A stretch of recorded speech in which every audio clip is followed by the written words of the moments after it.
The NBA leads the way in men's professional sports when it comes to racial and gender hiring practices, according to a diversity report released Tuesday. The league earned an A+ for racial hiring practices and a B for gender hiring practices for an overall grade of an A. That keeps the NBA significantly above other professional sports, according to Richard Lapchick, the report's author and the director of the Institute for Diversity and Ethics in Sport. The NBA remains the industry leader among men's sports for racial and gender hiring practices even with the increased grading scales introduced last season, Lapchick said.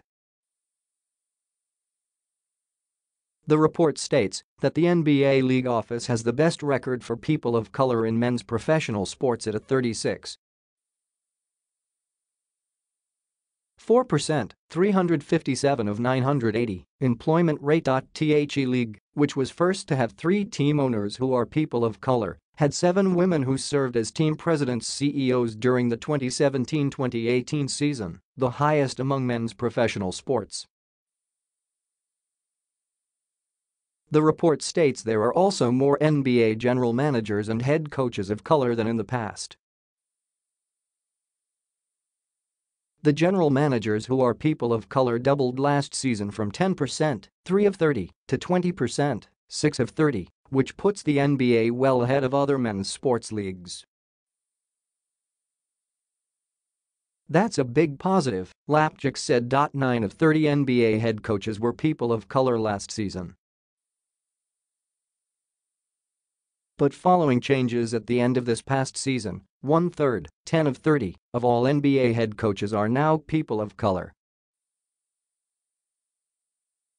The same trend has trickled down to the assistant coach level, where the percentage of people of color increased from 45.4%, 74 of 163, in 2016-2017 to 45.7%, 79 of 173, this past season. Likewise, there was an increase in the percentage of people of color as vice presidents at the team level, increasing to 25.4%, 148 of 583, this past season, up nearly 6%, 86 of 442, from the previous season.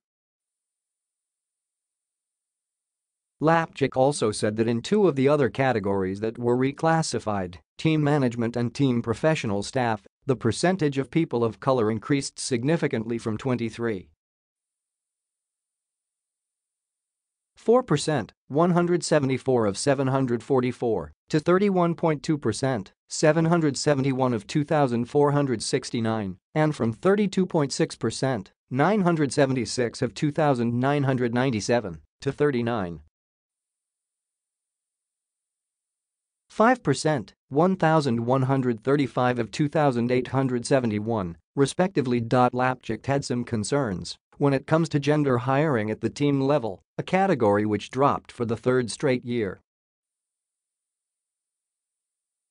The percentage of women decreased for team vice presidents and team professional staff.